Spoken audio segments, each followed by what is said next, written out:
Nigeria, welcome to Citizens Dialogue, where we break down issues shaping our politics, our economy, our leaders, and ultimately our everyday life. Talking about politics, a lot has been happening lately. Now let's take a look at the trending issues making headlines this hour. ADC versus INEC. Mark heads to court as Nafiu Gombe leads counter-protest. In a major development, Ohanaeze Ndigbo has called for the release of Nnamdi Kanu while placing a ban on the Ezeigbo title outside Igbo land. Tragedy in north-central Nigeria as community leaders counter military claim over rescue of church members in Kashia. I am Kasitoni and we'll be right back after this break. Don't move an inch.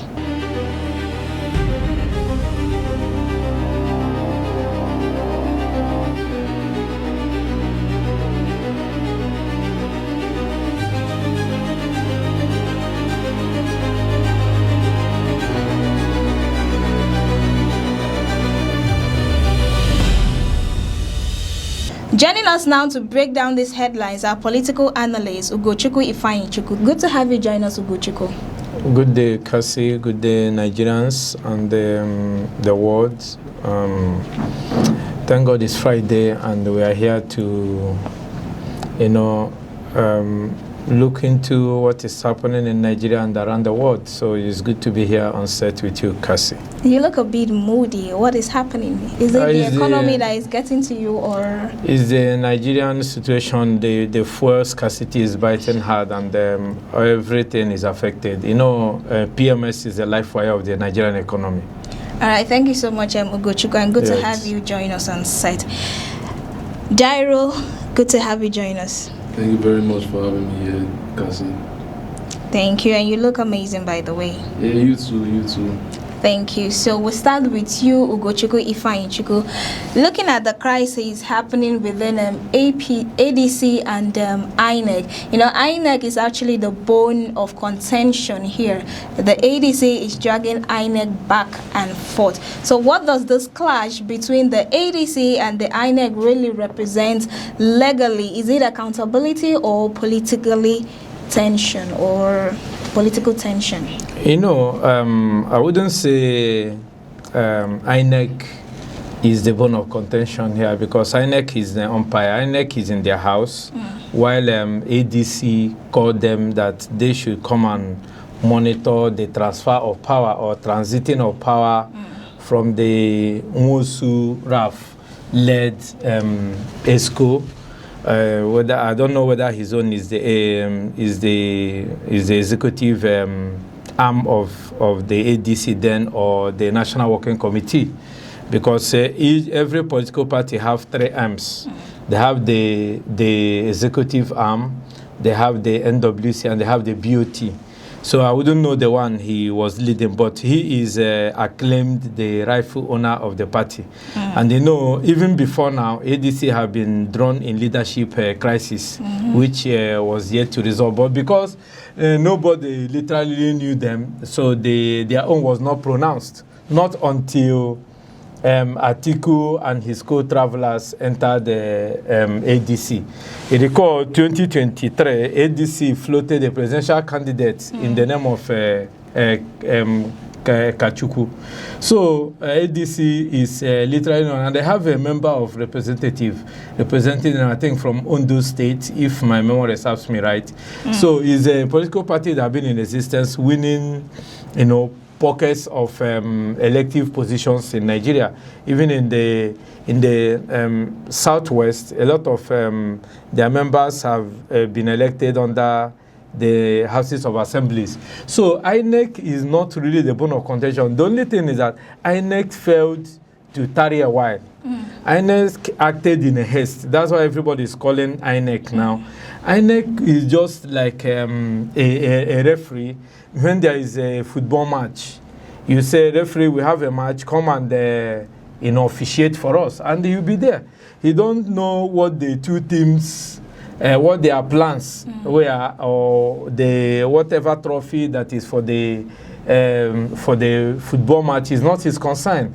His own is to maintain, on-field healthy sportsmanship to make sure that nobody is wounded. So INEC being called in that we want to transit power, maybe did not go through the constitution of that particular ADC, but now from the angle of Rafiu Gombe, who is now saying that our constitution, which also Kachuku and Nafiu, which also Kachuku has also mentioned, that in their political party constitution, that if you are not 2 years old as a member of the party, you are not to be elected into any elective position. But the Raf Fumosi is saying that that section of the constitution was amended, and the INEC is aware. The INEC during Yakub Mahmoud, they were aware that they have now tinkered with that particular section, which now gave room for Raf Mosu to exit with Ezeigbo and now hand over to David Mark and Rauf Aregbesola, which now kickstarted the coalition taking over the party. But now that Nafiu Bala has come in and said that we do not agree on that, so is after all is the court that will settle it, whether what INEC is now playing a double standard, having known that these people has amended their constitution, whether that constitution, the question will now be, was that constitution amended with the laid down rules of how the constitution of that particular ADC should be amended, or only few people came and took the decision? Like now, most of them were not called when those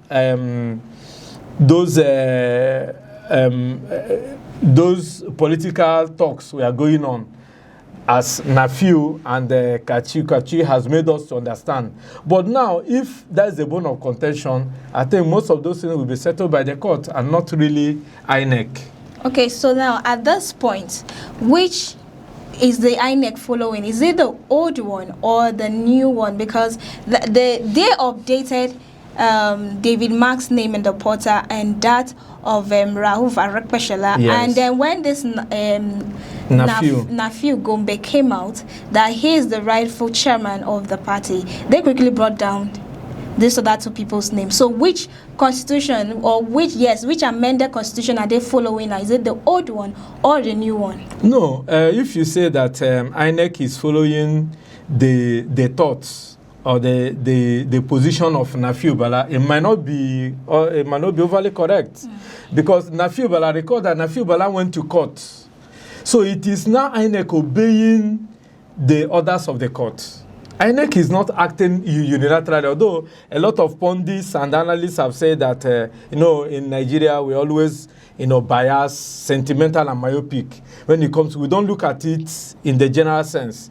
Nafiu Bala has gone to court, which he has woken up whenever he decided to wake up, and he has gone to court to challenge the status quo.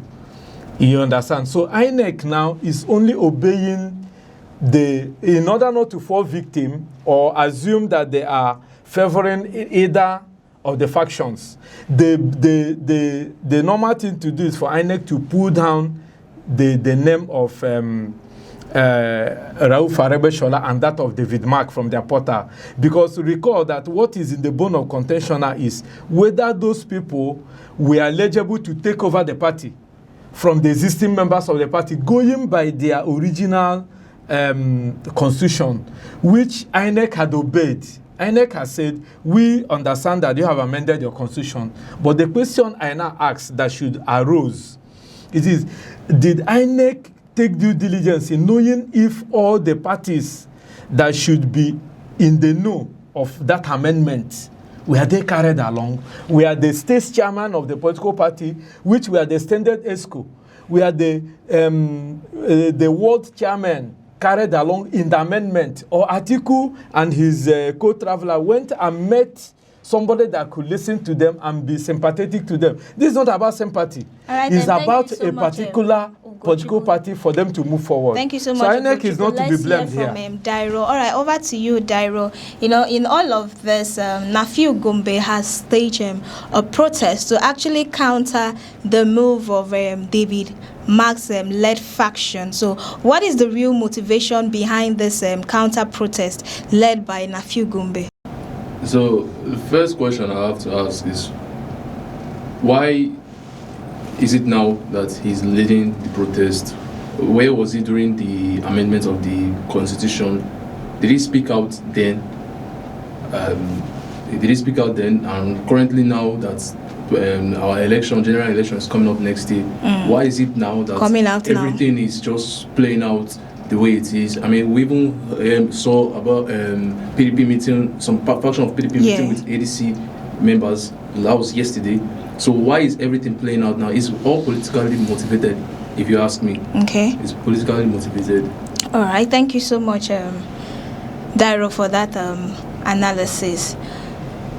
Moving away from that to the Ohanaeze Ndigbo calling for the release of Nnamdi Kanu, while they now place a ban on the Ezeigbo title. We know what happened in South Africa, where a certain group of Igbo were trying to coronate a particular one, Mr. Benjamin or so, as the Ndigbo, as the Eze of the particular location there in South Africa, and the South Africans, they staged a protest. I mean, this is so absurd. Like, it's not a normal thing for Nigerians to always travel to diasporas and always go there to like embarrass themselves with the embarrass themselves there. So on the band of Ezeigbo titled Outside Igbo Land, is this about preserving culture, or is it about controlling diaspora's influence? It had been in contention over the years, if my memory serves me right. I recall in 2019 I came to Nigeria and I needed to visit Ghana. When it was, if you're not studying in Ghana university, then you're no longer one of the bourgeois in Nigeria. So one of my nephew, I went to sought for admission for in Ghana, one of the universities in Ghana. And while I was there, this type of problem ensued in Ghana, where they were, dragging who becomes the Ezeigbo in Kumasi and Accra. I mean, but you don't, other ethnic groups, you don't really hear about those squabbles. It's like taking your deity, the Igbo Eze tradition. I don't know if most of them don't know what it is. It should be that person should be a custodian of the culture. You only, export your culture in order to showcase. You don't take it down that place and keep it there. Maybe somebody invites you to come and we want to add color to what you are doing. Let's invite a traditional dancing group from the Igbo extraction into what we are doing. Just like you're doing marathon sports, like in Nigeria, no Nigerian has won the Lagos Marathon. It's people from Kenya or from any of those East African countries. So they don't come for the marathon and they live here. I don't know if you understand. You use those things to add color to what you're doing, to have different, the dynamics of what you're doing. But in the case of the Igbo people, I don't know who implanted such into their own subconsciousness.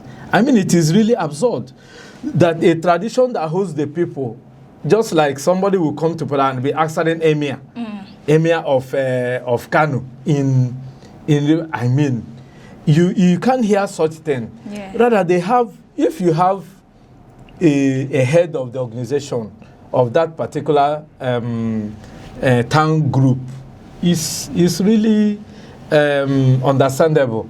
Even Cassie, a few years ago, there was a very big contention about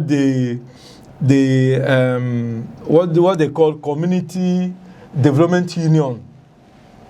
The politicians will come and coerce the community leader against the traditional ruler.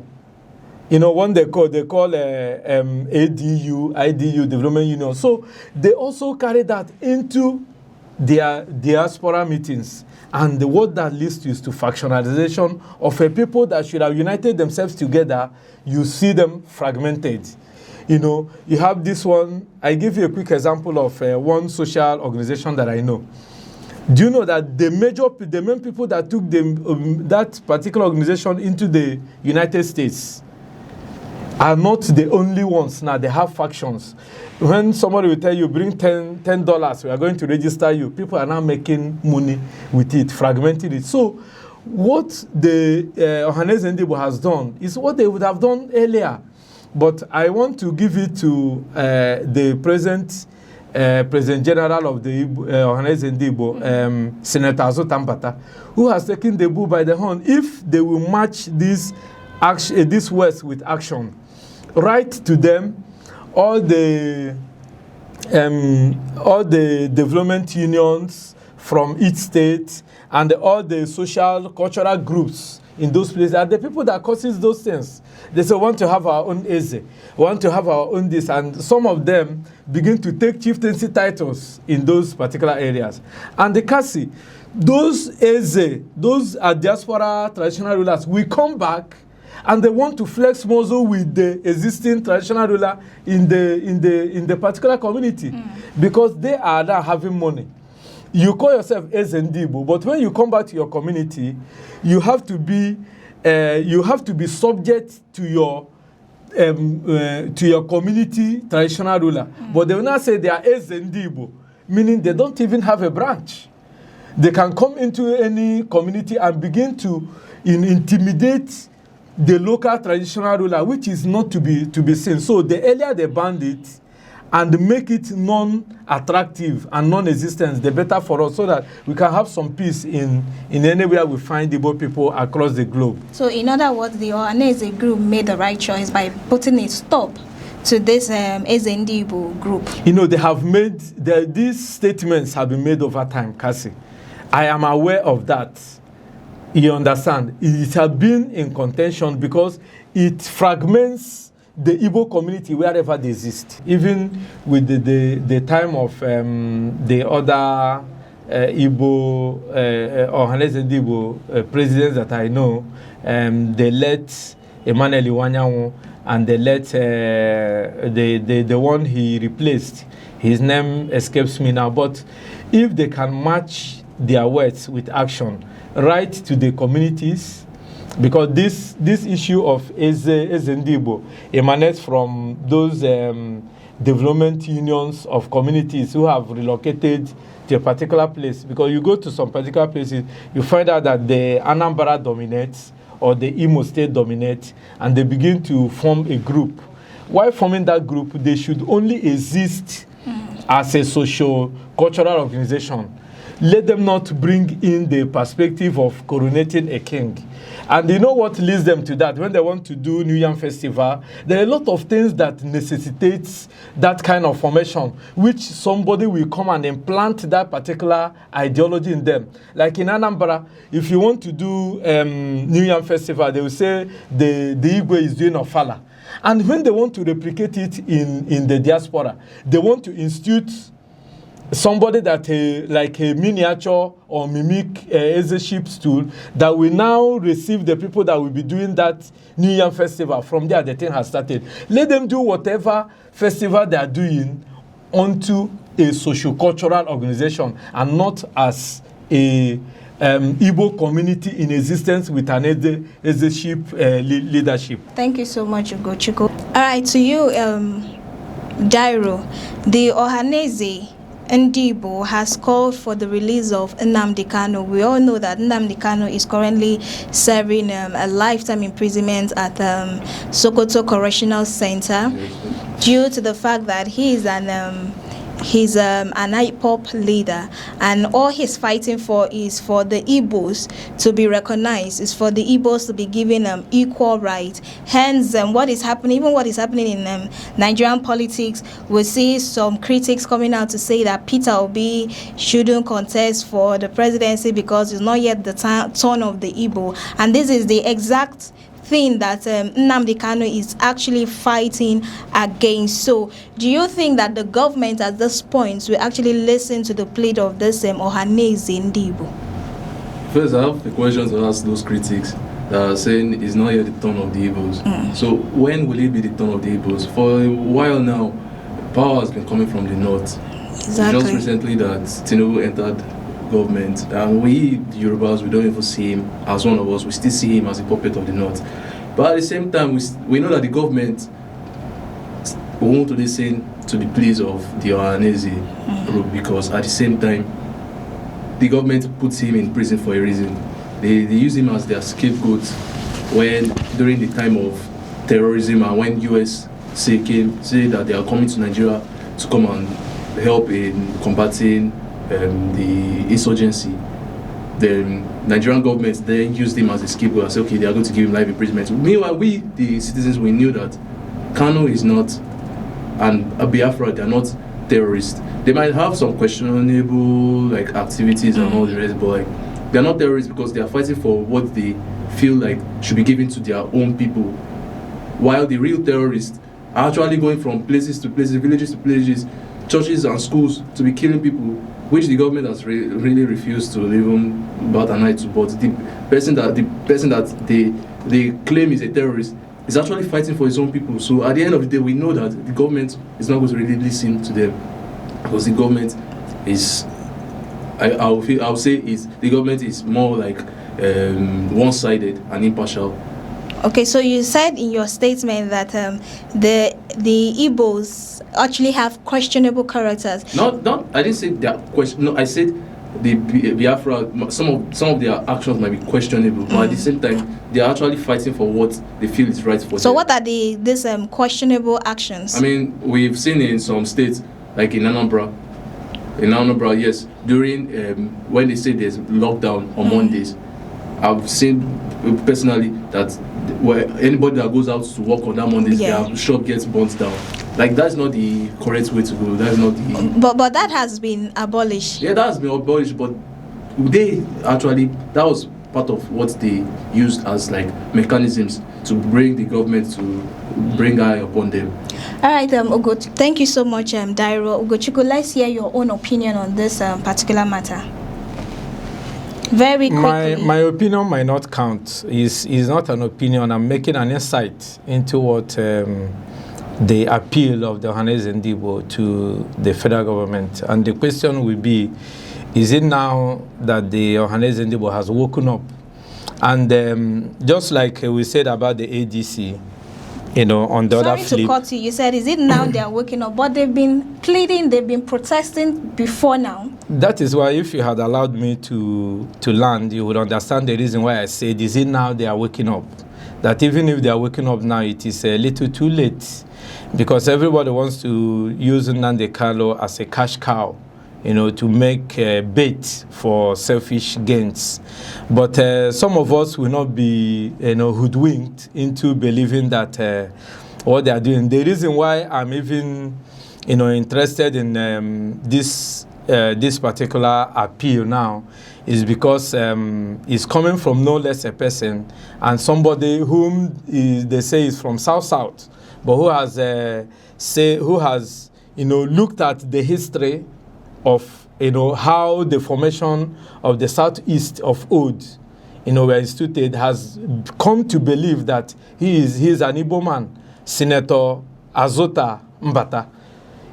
He's from Rivers State, and over time, because of this political marginalization, the Rivers State and part of Rivers have been, has been intentionally carved out from being part of Southeast. But he has maintained, according to tradition and history, and going by his name, that I am an Igbo man.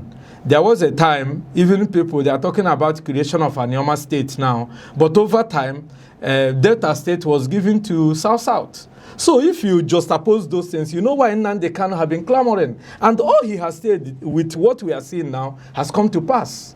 Is the truth that he has stood for. And those truths are plain. If somebody have told you last 5 years that a part of the place they have given to South, which is Delta State, Delta is not in the Southeast. But part of that place now is to be carved out and be called part of Southeast. Will you believe it? This is the marginalization that is staring all of us in the face. So Azota Mbata, who has come out now, for me, somebody from South is adding his voice to the call for the release of Nnamdi Kanu. That is why I'm even, interested in discussing it. If not, I would have said those Igbo leaders that had over time used their brother as a bargain, cheap bargain, to have their own portion of the porridge in Nigeria. I wouldn't blink an eye, because we know what is going on. So what I want Azotambata, I'm not going to blame him. What I want him to do is that he should put more effort, go round to the governors and those who call themselves political stakeholders from the southeast, and perhaps in Rivers State too. The FCT minister is there. Hence, he was a former senator represented to represent the good people of Rivers State. He should reach out to the FCT minister, reach out to the governor of Rivers State, reach out to the governors in Delta State, which will soon form part of the Southeast now, and make sure he gets their backing. Because no matter how you look at it, the incarceration of Ohanaeze Ndigbo is political. And it should also be solved through political. But if he's here telling me that Ohanaeze Ndigbo is calling on the federal government, he wouldn't yield any fruit, because when the late elder statesman Amechi died, before he died, he went to late Buhari now, and pleaded with him to release Nnamdi Kanu to him. A lot of Igbo sons, prominent daughters, have gone to late Buhari then, pleading for the release of Nnamdi Kanu.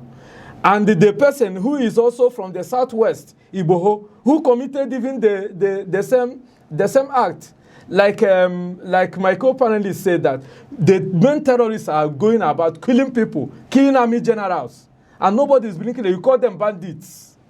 You allow them, even granting them, you move them back to the society and say that they are repentant. Let them tag Nnamdi Kanu repentant IPOB leader and release it to us. Like one of the traditional rulers you saw, in the presence of Mr. President, told Mr. President two things. If we don't like Nnamdi Kanu, release him and take him back either to UK or Kenya. And again, he made another striking statement that in the South, we don't have Southern Traditional Rulers Council. That you can have that in the North is working. But to my greatest surprise, there was an occasion I saw the Oba of Ife also, who they described during the second term inauguration of Soludo. The guy was there, Oba Adeyeye, and he was recognized as the Southern Traditional Rulers Council chairman. And that was what you saw, that traditional ruler from Enugu State kicked against, that in the South it doesn't work like that. East is on their own. They have Amanyanobo in the South, and they have Oba in the West. How will you say we have a Southern Traditional Rulers Council? It doesn't work here. But because of politics, because of what they want to gain as politicians, they have agreed to merge it. So these are some of the fallouts. So the bottom line is, let Azotambata do more than to making, because like he said, even if you call the president now, they have already taken their position. But let him do more and find out those that are holding Nnamdi Kanu. Because if he meets the governors and his voices are not aligning with them, he should know that those people are sellouts. And he should now know from which angle to engage with the federal government on the release of Nnamdi Kanu. Thank you so much, Ugochukwu. I mean, the same judgment or the same freedom that was given to Sunday Igboho should also be given to Nnamdi Kanu, because Sunday Igboho and Nnamdi Kanu, that of Sunday Igboho is almost likely to that of Nnamdi Kanu, so he should be granted the same amnesty that the government actually gave to. You see, Kasi, the Gumis of this world. We had the Dasuki Gate. You know the offense Dasuki committed in Nigeria? Somebody that they gave to buy arms to push back Boko Haram for the 2015 elections to be conducted, pocketed it and shared it among politicians. What terrorism act is more than that? That somebody that was given equipment, who was the national security advisor to Goodluck Jonathan. What are they telling us in Nigeria? We are not gullible. and we are students of history, we continue to hold government accountable to do the needful. Because if somebody should stand for terrorism, it should be people like Odjus Okalu, who got the money. You know that Olisameto, who came to court on a stretcher. All of them got the money from the money they want to go and procure ammunition to push Boko Haram to save the lives of the Nigerian people. You're really boiling at this point. Don't worry, we'll get back to you on this in particular. The government know the terrorists. Let them go. The sponsors of terrorists that they gave names. All right, let them go and prosecute them. Over to you. The Ohanaeze Ndigbo, are they stepping into advocacy or they are overstepping in political pressure?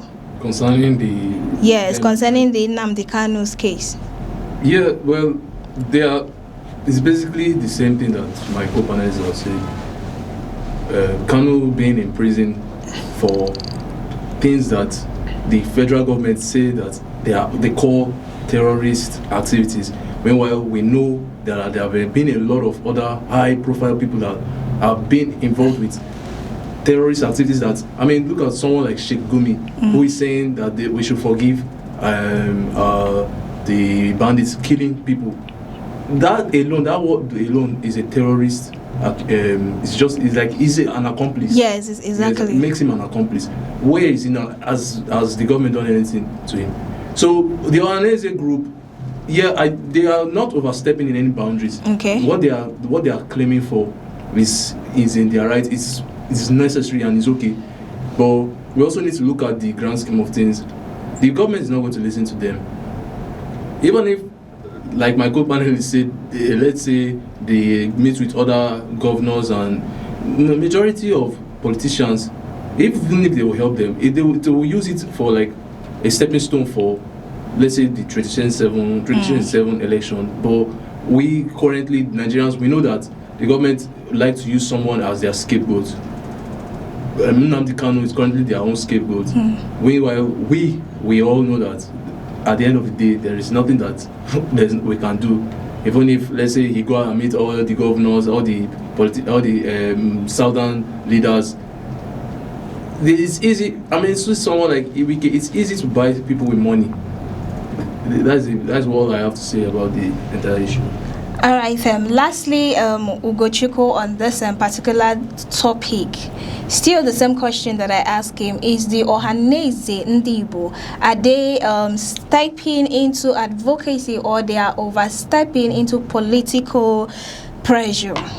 You know, Ohanaeze Ndigbo group is a socio-political pressure because the way philosophy defines man is a political being, man is a social being, and man is a rational being. Yeah, so all those three things makes a man. So when you have people coming together, it's for political purposes, for economic benefits. So that is what Ohanaeze Ndigbo stands for, to defend the cause of Igbo people wherever in the world they are being marginalized. So it's already a pressure group. But I want them to do more of acting like a pressure group, other than what you said now, that they are going into activism. They shouldn't be on the begging side. They should get the facts right and pressure the government into bowing to their own tenets if need be. So they should wake up from, going cap in hand begging, than galvanizing do you know that if the Ohanaeze Ndigbo over time, like the time of John Nea, Iruku, and the Leti Wanyamu, if they had backed up Nnamdi Kanu, they say is the rat in the house that we go out and tell the one in the bush that there is a meat inside the house. So if they had aligned, because everybody now is seeing it, but it's a little too late. All the things Nnamdi Kanu said is coming to fruition before our own very eyes. Like somebody said, in the past 30 years, China were able to pull out 800-something million people out of poverty. But how many years is Nigeria? When did Shagare rule Nigeria and say that money is not a problem in Nigeria? But look at other countries, Brazil, India and China, we started together, but they have left us behind. And you say Nigeria don't have money. Where did other people make their money? Yeah. So if Ohanaeze Ndigbo over time had listened to this young man, because recall that our problem in the Southeast is that we thought that knowledge is in the gray hair. That's why when you say, sit down, you don't know what you're saying. Knowledge is not in the gray hair. And also have a wise saying that the little boy who travels far sees more than the elder who sits in the village. But when it comes to putting it into practice, Cassie, you know what they do? Go and sit down. You don't. We are your father. We will tell you. They now forget that they have a wise saying that have countered the other one. So if they had followed Nnamdi Kanu and galvanized what he was saying to amplify his voice, they were the first people that sold out. They were the first people that put this young man in the quagmire where he finds himself. But today, everybody's suffering it. No Igbo man can come out and contest for the office of the presidency in Nigeria. Because of what? That is what they use their mouth to put themselves into. When you are coming up, saying something, they won't call you. Son, this thing you're seeing, how do we look at it? They will now use elderly man's walking stick and they hit you to bring you down. But at the end of the day, everybody suffers it. So what they have to do is that they should do more of pressuring, galvanizing the people to, twist the federal government into releasing. Now, do you know that when Igbo was incarcerated in Cotonou, the Yoruba socio-political organization, Afenifere, was sending people there, even contracted a lawyer that went and defended him. And any day he has a sitting, a court proceedings they will go there and show solidarity. How many times have Ohanaeze Ndigbo went to any of the courts that Nnamdi had become and showed solidarity by showing placards, showing that their youth faction is there and the elderly ones are there, representing the Ohanaeze Ndigbo. Ohanaeze Ndigbo, since Nnamdi Kanu have been incarcerated in Sokoto, how many of them has gone there under the umbrella of, I'm not saying individually, saying Ohanaeze Ndigbo is going to Sokoto to see our son. But are they doing that? So it is not a mere speaking behind the camera and to capture the headlines. They should do more of the walking than talking. Cassie. Thank you so much, Ugochukwu. Very quickly, before we'll wrap up on this particular segment, we'll be looking at the tragedy that's happened in Kaduna State. Dairo, I'm coming to you on this. In community in Kaduna State, that's Kashia, to be precise, there was a killing that happened on Easter Sunday while people were in church worshiping God. The bandits, they were doing what they know how to do best, and then they capture people, they capture church members who went to church to worship. And then security personnel, the military came out to say they have rescued the victims. And the villagers came out to say no, that the militaries haven't rescued any victim, that the report that the military are giving is actually false. So at this point, we are seeing two conflicting accounts. The conflicting accounts from the military and that from the community leaders. So what does this say about information flow during security operation? Information flow. See, the military in that area, in fact, the military in the north has failed. Like how this is not just the military in the north. The military in Nigeria. Yeah, has failed. exactly. But in the north, to be precise, because why is it every now and then, like it's like a daily news now, that there's either killings, they enter a church, they enter a school, kidnap, kill. And they've never entered the mosques. They've entered mosques. They've been bomb blasting mosques too. But not as much as... There have been a lot, not as much as the churches and schools, but like there have been bomb blasting mosques. And you know the funny thing is that we as Nigerian, we're supposed to have passed all these stages. In big 2026, like which other countries are hearing of insecurity that are supposed to be like among the second world countries? This insecurity issue is making Nigeria go back to third world country status. So we are talking about the killings that happened on Easter, and then the military comes out and say that they rescued the hostages. Okay, where are the hostages? And when the community is now saying that there was no rescue, will the people in the community lie that there was any rescue operation? If there was any rescue operation, why would they lie? It's obvious that the military is just trying to save face. They are trying to save face. They are trying to give misinformation so that the public will not look at them as that they are not competent. Yeah. At the end of the day, we all know that the government, the military, they are all incompetent. All right, thank you so much, Dairo. You said the military are actually incompetent. Okay, over to you, Ugochukwu. The military, at this point, they are trying to impose it, they are trying to force this community members to accept the fact that they have rescued the victims. Meanwhile, the villagers are arguing, they are consistently saying no, that they have not rescued any victim. And since this villagers brought up these allegations, the military, they have not come out to counter it and said, oh, the information you pass is false, or the one we gave is real or not. They've not come out to counter. So how much detail should we be expecting from our military personnel to disclose tangible information after every operation? You know, Cassie, it is very, very unfortunate. First of all, do a little disclaimer from my colleague, because this is a security issue. I'm not part of the we. I'm Ugochukwu Ifeanyichukwu, who is making my own informed opinion.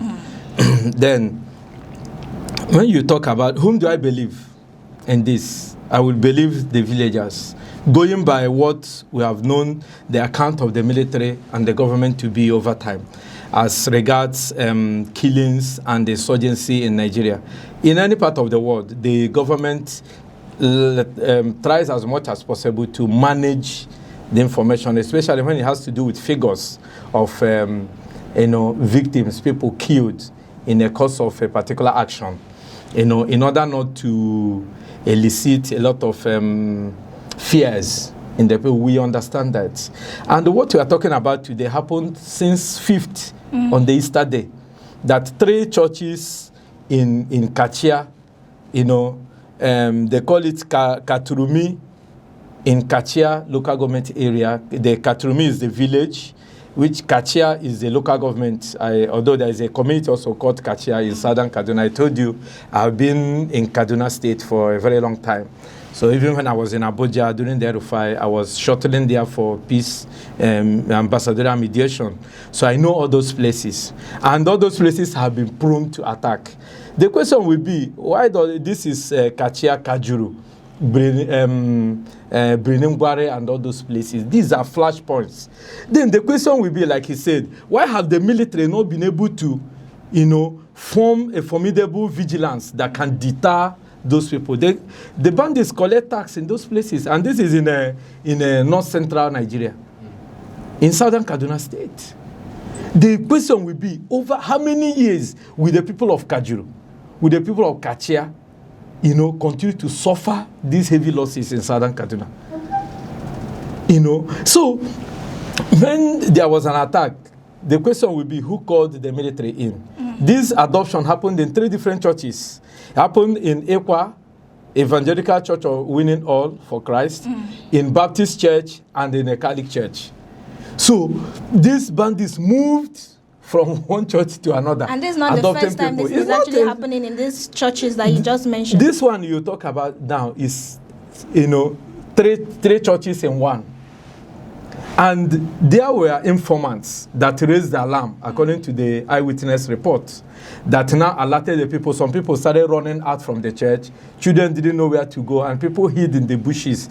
The military now might be, because the villagers also acknowledged that the military came within 25 minutes. There was response, which I give kudos to them. And there was, they chased after the bandits who had taken some people, about 31 people, away. So some people now came out from the locals have to report that military is here, that those in the bushes will come out. They come out, they did a head count. When somebody from my family is missing, are you the one going to tell me that my family member is missing? I'm going to tell you that 2 members of my family have not been, even if it's in my extended family, cannot be accounted for. So the military, like my colleague said, is trying to save face. But this is not a time for damage control mechanism because it's involving life, a human life. And the families and the community is saying that we have maintained contact with the kidnappers, which they have demanded ransom, and the military is now coming out 2 days ago to say that they have rescued those people.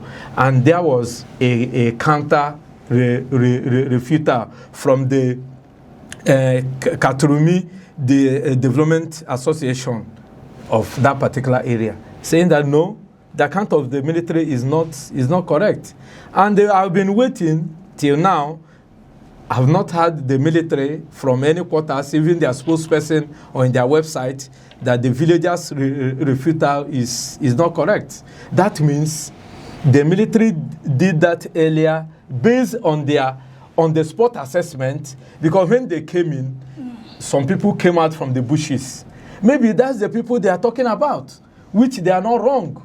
But the villagers are saying our people is in the hands of these captives. And the military is saying we have rescued. If the military has come into in that community when the issue happened and people came out from the bush, did they rescue them? They didn't rescue them, only that there was security on ground and those people now decided to come out that they are safe.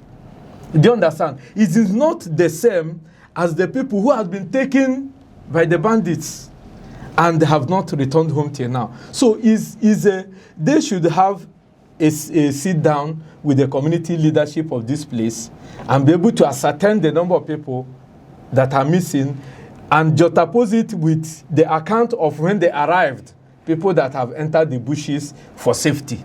There are two different accounts, Cassie. Okay, Ugochukwu, in your analysis, you made mention that the military were there 26 minutes to this incident. Yes. So if they were there at the spot when this incident actually happened, then why are they claiming that they actually rescued the victims?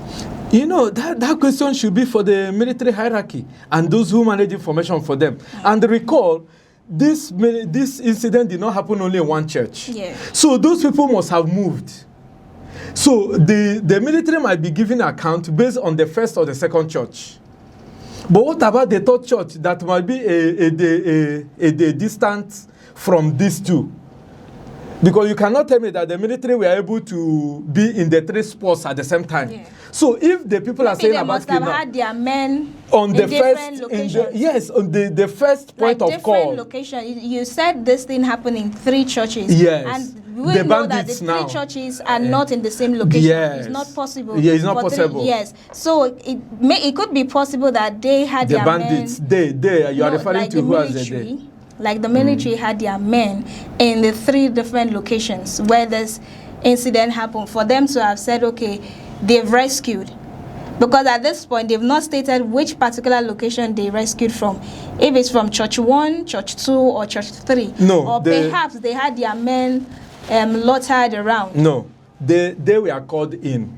What I should have expected you to say is that the bandits must have divided themselves in these 3 churches, because these 3 churches are in the same community. But not in the same location. Yes, but now the military coming might start from where the come and save us call went out from. Maybe they must have come to Equa Church first before they will now hear it's happening at Baptist. I don't know if you. So the bandits who had already known where they want to attack will be the people you will say must have divided themselves and carried out their nefarious activity. But the military now having to arrive, they will arrive at one particular place first. So what I'm saying from my own layman's knowledge is that those bandits must have taken people from maybe from Catholic Church or from any of the churches. But the military must have arrived from where they were called first of all to, because you know there were backup. Yeah. The military arrived and also called for a backup when they knew that the incident was not happening at a particular location. So those people must have taken people away from the other spots. That's my own assessment, which the account of the villagers are not saying. They are not saying that these people that have been kidnapped are from Equa or from Baptist or from Catholic Church. But the military, that's why I say the military should sit down, have a discussion with these people, and find out whether while we are at Ekwa, where the first call came from, these people, we did not know that they are robbed. I can stay in my house if I'm robbed. I didn't know that my neighbor in the next house is being robbed too. Until accounts and the eyewitness begin to say it and say, oh, I lost something, and say, oh, they came to my place. So that is what the military should work with, instead of, trying to now cajole the community leaders into, out of fear of intimidation, that yes, the military has rescued our people, which is what I see that the Nigerian military is trying to play here. So they shouldn't do that with the human life, which is very, very precious in Nigeria, that we cannot create even a life that is lost. Thank you so much, Ugochukwu, for your analysis. Very quickly, Dairo, what do you think the government or the military would have done at this point? Yeah, well, the government, I feel, should have deployed more drones. But yeah, at the same time, there are already drones that have been deployed. I mean, we saw last year, at the beginning of this year, that USA deployed gave us some drones. That was like last month, yeah, March. Last month. They deployed some drones for us. Where are the drones? Where are the government and the military? Where have they kept those drones? Because if there are drones, you know that yes, they will be able to scan the area, be able to take notice of where these people are. I mean, if there are drones there, they will be able to even find the hideouts of these people. So where have the military dropped the drones that US gave to them? Last week, when Tinubu went to Plateau State, he said he's going to give 5,000 CCTV cameras. Okay, but where have we heard any updates about it? Has he installed those cameras yet? These are the questions Nigerians are asking. Even the drones and the cameras and everything, they are not enough. We need more military power. We need the fact, like there's a fact that, okay, there's this saying that Sani Abacha said one time that if there is an insurgency in the government, in the country for like at least 24 to 72 hours, that the government is aware about it.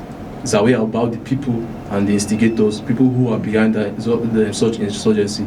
So we need more clarity on all these issues at hand. Where are the things that the government have claimed that they have put in place to combat all this insecurity? The government have not tried their best at all, and we as Nigerians were calling them out now. Thank you so much, Ugochukwu and Dairo, for your analysis. Now we'll leave it to our audience. Let's hear your thoughts in the comments section. Many thanks for watching. I am Kasitoni, and we'll bring you more updates across Nigeria. Do have a lovely day.